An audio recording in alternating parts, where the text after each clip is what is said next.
I'm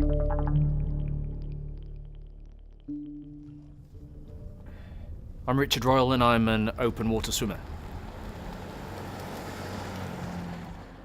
I'm the sort of person who just needs to be working towards a challenge to be able to say that you are the first person to do a particular swim. But it's really difficult to find something because whatever you think of, someone has thought of it and done it before you. Well, as long as they like. So we went through a whole range of options, different lakes, different rivers, islands. We then talked about offshore platforms and the fact that there were a lot of old fortresses off the east coast. My mind then went back to Sealand. 7 miles out from the English coast in the North Sea stands the man-made island declared the sovereign state of Sealand by Roy Bates, its self-proclaimed prince. The start of another day, even for the new royals, is no different than for millions of others, the request for a common cuppa. Sealand, it used to be known as the Ruff's Tower, was a wartime gun fortress. Then Bates and his family acquired it by the simple expedient of stepping aboard and staying put. It's hardly a luxury residence, but it has the potential of becoming a bonanza state. I first became interested in Sealand when I was a politics student. It fascinated me that there are places on the world map that are essentially unclaimed by anybody or that are disputed. Sealand is one of the most famous. It has been ruled in court that Sealand is outside British territorial waters. So, thumbing a nose at the mainland, each morning the Sealand flag is raised high above the lonely little land. I was aiming to be the first person to swim from the Principality of Sealand back to the mainland of the UK. It's 12 kilometres across the North Sea. But what about the plans? What are they? Well, among them... I was pretty scared and pretty anxious on the morning of the swim. Being able to do 12 kilometres in the North Sea non-stop is pretty tough. There's a lovely sine wave all the way down your body. It takes a lot of planning to do.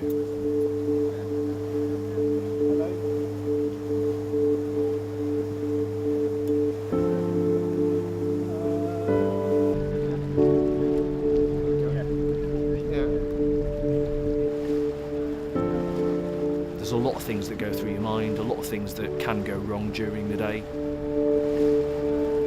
You're in the middle of the North Sea. The sea's pretty unforgiving.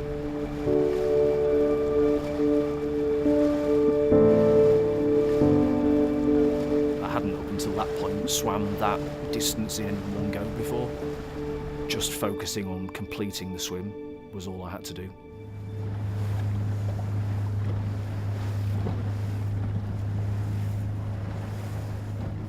Sealand's a pretty intimidating place when you're approaching it. It's just a big concrete and metal monster coming out of the sea. The thought of actually going up and onto it, yeah, it made me feel more anxious.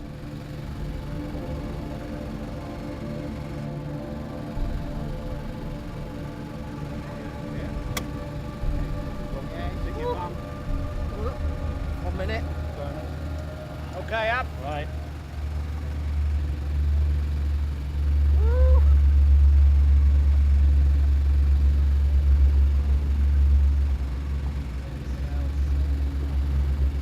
So they lowered the winch down, I got on it, and they started taking it up, and we got probably 2 or 3 metres off the sea level, and then I heard a shout saying stop, and the winch stopped, and I was left swinging there for a bit, and the guy poked his head over and said, "It's broken."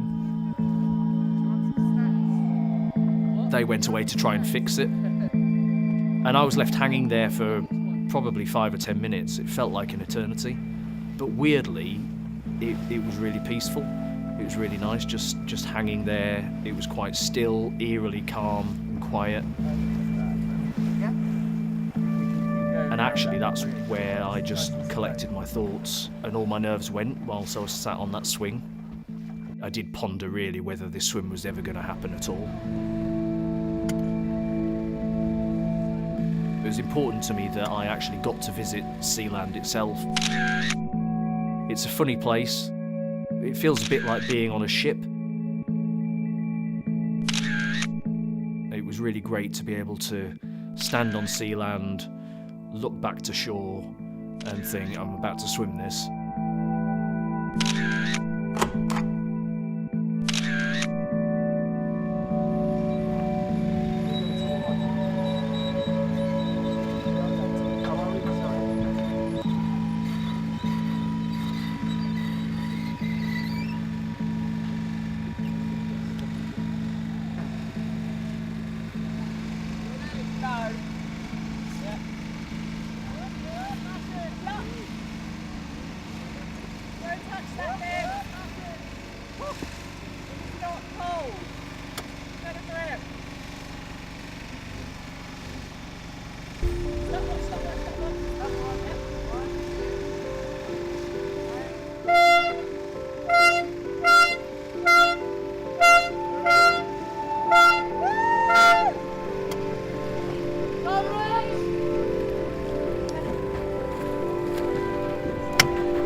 The first hour, the conditions were really good.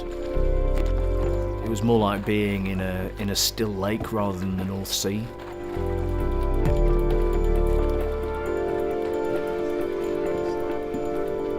I managed to cover, I think, about 4 kilometres in the first hour, which is pretty good going.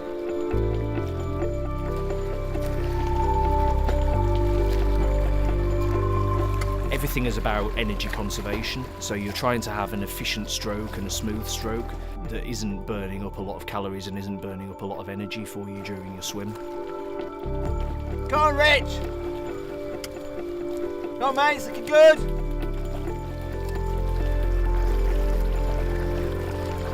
After about an hour or so, the conditions got a bit choppier.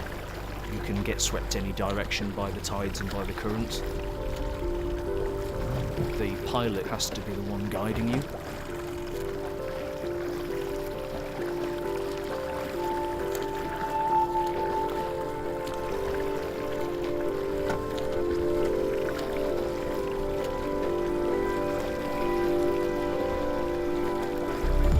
Smile for the camera!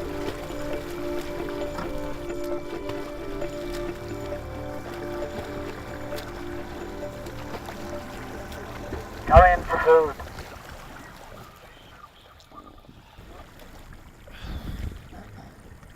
All alright so far?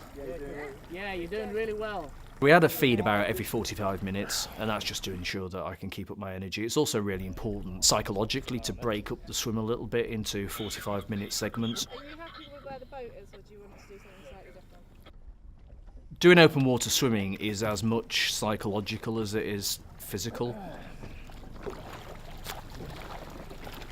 It can get pretty lonely. Most of the time that you're swimming, your face is down looking into deep, dark water. You've got to keep your mind focused on positive things. I always try and think of the longest songs I can think of. Bohemian Rhapsody, American Pie, Stairway to Heaven.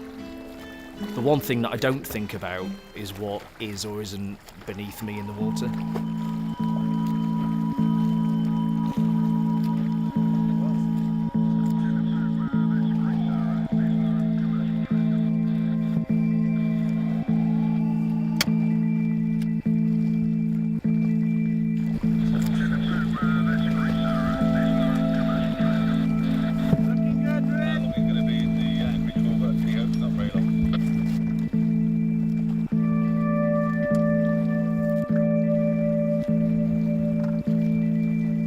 You don't really know where you're going to land at any point during the swim until quite late on. Any part of the land will have done. Any port in a storm, really. 12k in the sea could take me anywhere between 4 to 6 hours. If it took me longer than 6, then that would be the point at which the tide would become more and more difficult. It almost becomes an impossible mission after that. There was no option for failure.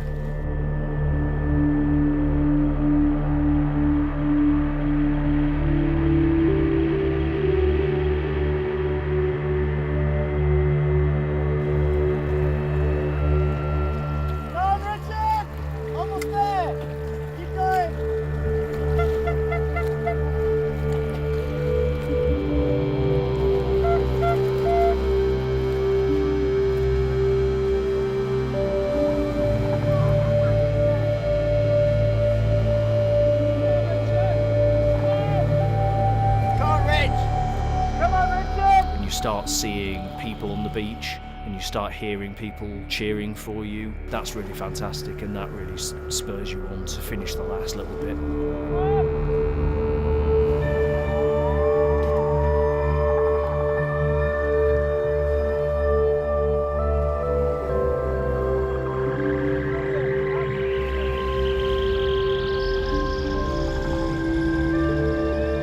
When you're doing those last few strokes and your hand hits the pebbles under the water and you know that you've reached land, that's a really great feeling.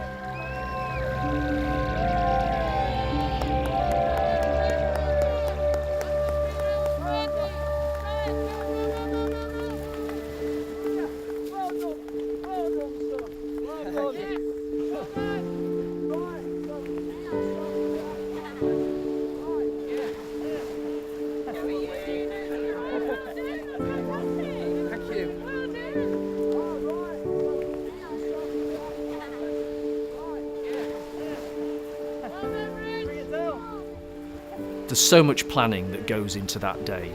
By the time you've finished and you get onto the shore, it's just a massive relief, and it just feels absolutely amazing to have made it. I couldn't get the smile off my face for a long time. The winch broke as I was halfway up, and I was just left dangling. For about 10 minutes, just left dangling on the end of a rope. I did, yeah.